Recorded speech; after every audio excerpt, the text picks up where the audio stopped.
Ever notice how the people who talk the most accomplish the least? While everyone's busy announcing their next move, sharing their struggles, broadcasting their emotions, there's a different breed operating in the shadows. They don't announce, they execute, they don't explain, they dominate. And by the time you notice them, the game's already over. Let me reveal the blueprint they don't want you to know. The uncomfortable reality. Here's the part that stings. Your transparency is your liability. Every time you reveal how something affects you, you hand someone a roadmap to your destruction. That coworker who knows you get defensive about criticism, they'll use it in meetings. That friend who sees you crumble during rejection, they'll subtly sabotage your confidence. That competitor who notices you celebrate too early, they'll let you get comfortable before crushing you. The world studies your patterns. Your job is to give them nothing to study. Think about chess. The amateur telegraphs every move through body language and hesitation. The grandmaster? Stone-faced. Unreadable. You don't know if they're winning or losing until it's checkmate. Which one do you want to be? The hidden framework. There's a concept most people never grasp: emotional sovereignty. It means your internal state is a fortress, and you decide who gets access. Not your boss, not your family, not your circumstances, you. I discovered this during my darkest period. People I trusted turned my vulnerabilities into ammunition. Moments I thought were bonding became future blackmail. That's when clarity hit me like lightning. Sharing isn't always caring. Sometimes it's just bleeding in shark-infested waters. So I stopped bleeding publicly. I stopped seeking understanding from people who couldn't even understand themselves. And something extraordinary happened. I stopped being a victim of my own transparency. The methodology: conscious separation. Now let's clarify something crucial. This isn't about becoming cold or disconnected. It's about strategic emotional separation. Here's the distinction. Emotional suppression equals pushing feelings down until they explode, equals weakness. Emotional separation equals acknowledging feelings without being enslaved by them, equals strength. Imagine you're watching a movie of your life. You see the anger rising. You notice the hurt forming.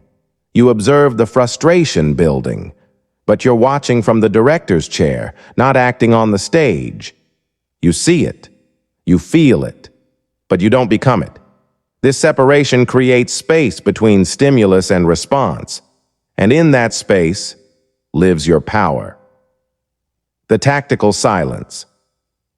Want to know the most underutilized weapon in human interaction? Strategic absence of response.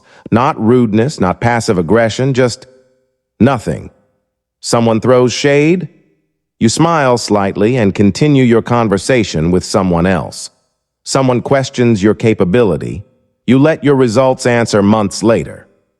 Someone tries to provoke you, you treat it like white noise, present but irrelevant. This isn't weakness, this is warfare. Because here's what happens in their mind: panic. Why isn't this working? Why aren't they reacting? What are they planning? They lose sleep while you sleep soundly. They obsess while you progress. Your silence becomes their loudest nightmare. The real-world execution. Let's get granular on implementation. Scenario 1. The betrayal. Most people. Public call-out, emotional posts, burning bridges loudly. You. Mental note. Adjust trust levels. Continue building. They become irrelevant through your indifference. Scenario 2. The criticism. Most people. Immediate defense, lengthy explanation, seeking validation. You.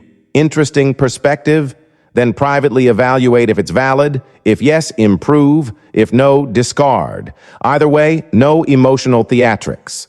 Scenario 3, the provocation. Most people. Escalation, argument, trying to win the confrontation. You. Dead calm. Brief acknowledgement, subject change. You refuse to play their game so they can't beat you at it. Pattern recognition. The power is always with the person who cares less about proving something. The transformation, markers. You'll know you're evolving when people start calling you mysterious. Translation, they can't figure out your patterns anymore. Others get frustrated trying to get reactions from you. Translation, your emotional buttons are now disabled. Opportunities start finding you instead of you chasing them. Translation, desperation. Energy has been replaced by abundance energy.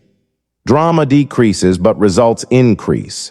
Translation, energy previously wasted on reactions is now invested in action. This isn't personality change, this is strategic elevation. The compound effect. Here's what 6 months of this approach creates.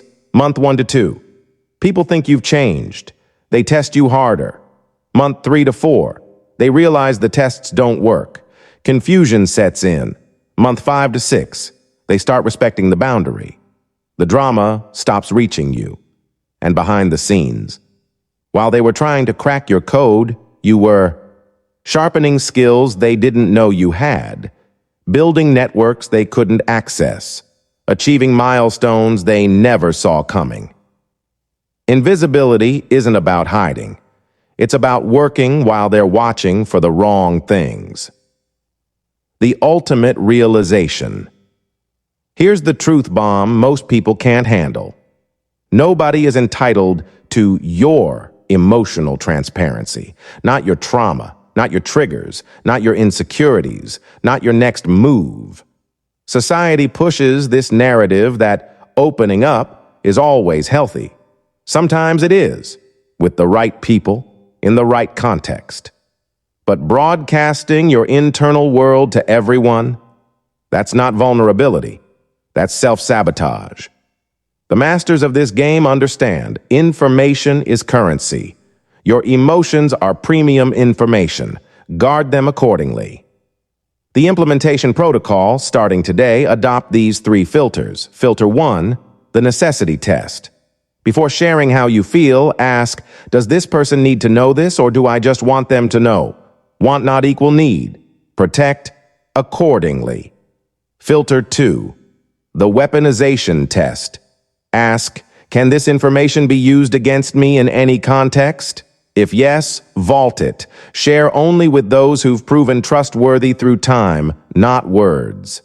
Filter 3, the outcome test. Ask, what tangible benefit comes from expressing this?